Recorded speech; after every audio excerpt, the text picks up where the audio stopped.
Quand on regarde ce smartphone, ce qui est vraiment tout de suite hyper intéressant, c'est le fait qu'il...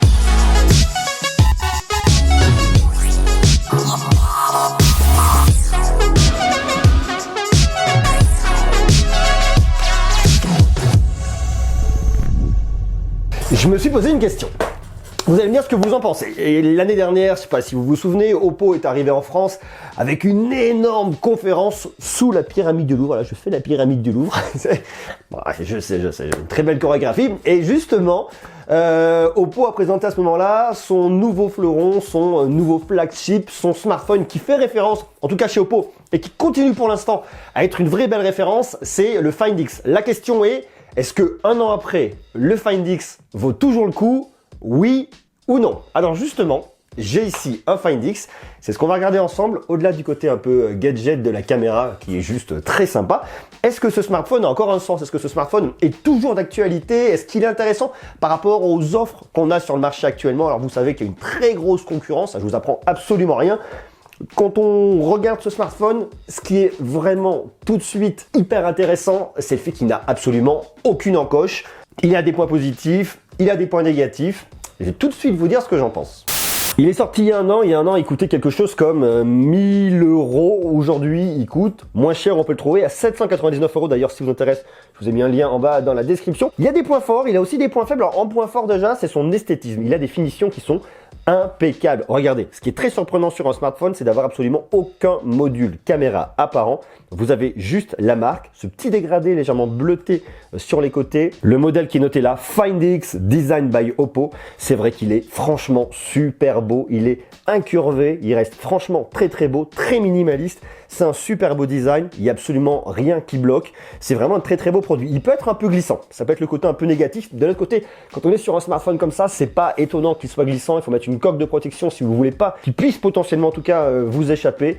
Juste un bouton sur le côté pour l'allumer, pour l'éteindre. Ici, les boutons de volume. Vous le rechargez ici en USB-C. Votre tiroir de double carte SIM est ici. Sur ce smartphone, pas de carte micro SD, donc pas de possibilité d'augmenter. De notre côté, vous avez déjà beaucoup de stockage. C'est un produit qui est beau, qui est minimaliste, qui est sympa, que j'aime beaucoup. Alors vous avez plusieurs possibilités. Soit vous le déverrouillez un peu classique, faites un petit swipe vers le haut et il va s'allumer. Soit vous utilisez la caméra qui est cachée ici et qui va avoir un espèce d'équivalent de Face ID. J'appuie, je me mets en face, elle me voit et elle se referme directement. C'est vrai qu'on s'est tout de suite dit, est-ce que cette caméra va tenir le coup? Est-ce qu'elle va tenir les 300 000 cycles annoncés par la marque? Ça dépendra toujours bien évidemment des usages, parce que dès lors que vous allez l'utiliser, qu'il y a un petit grain de sable qui peut rentrer dedans, qu'il y a des poussières à terme, arrivera un moment où il y aura un problème. Mécaniquement, c'est obligatoire, dès qu'il se passe quelque chose, voilà, il n'y a pas un système de nettoyage qui va vous le cleaner, mais c'est vrai que la finition est vraiment irréprochable. Le détail a vraiment été soigné par la marque et c'est vraiment très impressionnant. C'est vraiment hyper chouette. Alors à la différence de smartphones comme le Mi Mix 3 de Xiaomi, où c'est un slider, vous le poussez à la main, poussez, vous le refermez, là pas du tout. Tout se fait automatiquement. C'est un peu un smartphone pour les feignants, ça se déverrouille tout seul. Et ça c'est vraiment bien. Et puis si vous regardez bien, la finition est juste top. Je dirais même pas que c'est un design d'actualité, je dirais que c'est un design à part. On le retrouve sur quelques modèles, je vous ai dit notamment sur le Mi Mix 3 de Xiaomi, mais je trouve vraiment beau, vraiment bien réussi. Puis surtout ici, à la différence du Mi Mix 3, vous n'avez absolument aucune caméra à l'arrière et rien que pour ça, c'est un smartphone qui est vraiment unique. Autre point très fort sur ce smartphone, c'est son grand écran OLED de 6,4 pouces de diagonale, FHD+. C'est un écran qui est très lumineux. Hop, là, regardez, je vous le pousse à fond, il est extrêmement lumineux, il est vraiment d'une très belle qualité. Ce qui est vraiment génial avec cet écran, c'est qu'il est complètement immersif, comme vous n'avez absolument aucune encoche. Profitez d'une expérience qui est vraiment bien. Alors il faut venir zoomer un peu, sinon vous avez vos barres sur les côtés. Mais dans l'absolu, pour regarder des vidéos, pour du visionnage, pour du gaming, c'est vraiment un smartphone qui est génial. Dans l'expérience multimédia, vous avez ici un seul haut-parleur mono qui se situe juste ici en bas. Ce qu'on pourra lui reprocher, c'est quand on pousse un peu le son, hop, je baisse, c'est fort. Quand on pousse un peu le son, il devient assez imprécis. C'est pas la meilleure qualité audio qu'on va retrouver sur un smartphone. Néanmoins, il y a beaucoup de puissance. Si vous êtes dans un environnement qui est très bruyant et que vous n'avez pas peur d'embêter tout le monde, vous poussez à fond. Il y a du son, on entend, ça marche. Ça, c'est cool. Alors, pour le côté multimédia, c'est bien. Ce qu'on pourra reprocher aussi, c'est qu'il n'y a absolument pas de place pour mettre une prise jack. Donc pas de prise jack. Si vous voulez écouter au casque, il vous faudra soit le petit casque USB-C qui est fourni directement dans la boîte, soit utiliser un casque Bluetooth. L'audio, c'est peut-être le point un petit peu moyen de ce smartphone, parce qu'autant l'expérience multimédia est vraiment géniale avec ce très grand écran, par contre la qualité est pas complètement folle derrière.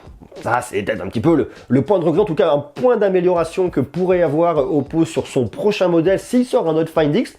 Peut-être, allez savoir. Ça pourrait être vraiment cool en tout cas. Si on peut comparer un an après, même si le son n'est pas complètement ouf, on voit que l'écran est juste magnifique par rapport à ce qu'on a sur le marché aujourd'hui, des gouttes d'eau, des bulles, des encoches. Là, on a une proposition qui est vachement intéressante, qui est très bien, avec un écran hyper bien calibré. Donc si vous voulez acheter un modèle de 2018 en 2019 avec une excellente qualité, le Find X, franchement, est topissime.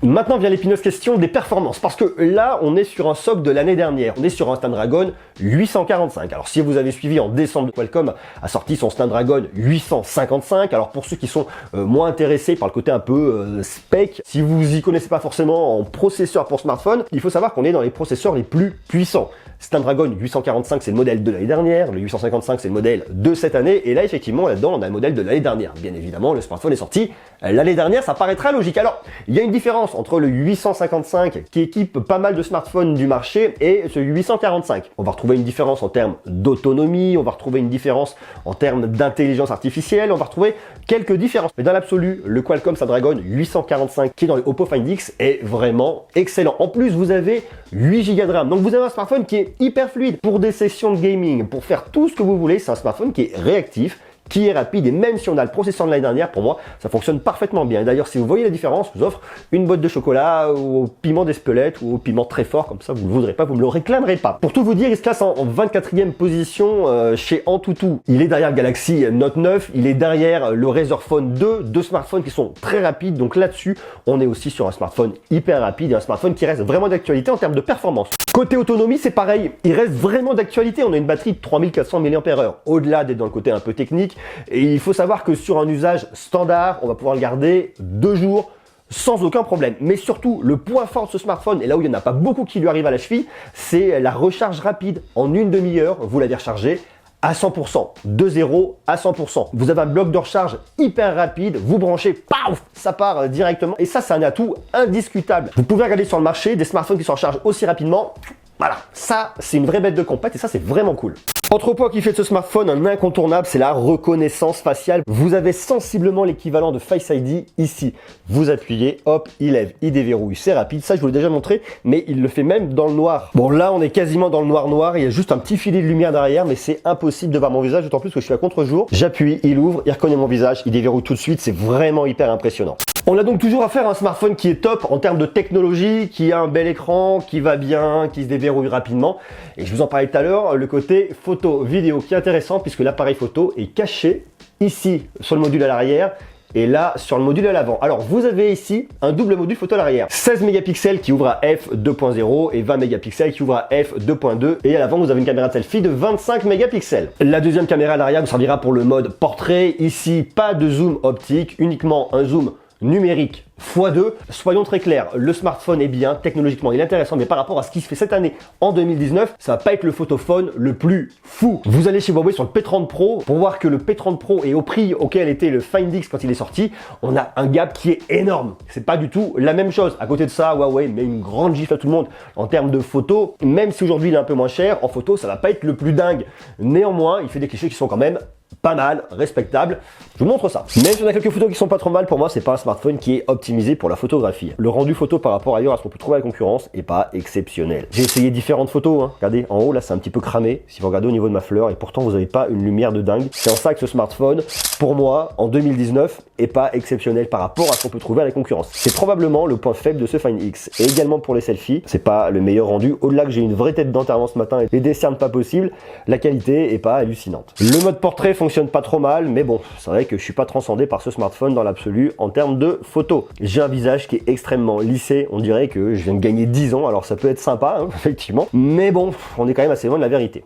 À la question, est-ce que le Find X reste un modèle de référence, en tout cas un excellent smartphone en 2019 ? Pour moi, c'est un excellent smartphone d'un point de vue technologique parce qu'effectivement, il a un parti pris différent par rapport aux autres. D'un point de vue technologique, le fait d'avoir ce déverrouillage en infrarouge, reconnaissance de visage, ça marche bien. C'est aussi quelque chose qui est très bien. Le fait d'avoir ce grand écran sans encoche, pour moi, ça répond à beaucoup de problématiques concernant le multimédia. C'est vraiment bien. Je trouve un peu faiblard au niveau de l'audio, au niveau du haut-parlant. Je trouve pas GG si vous l'écoutez comme ça. Je pense qu'il vaut mieux l'utiliser avec un casque Bluetooth.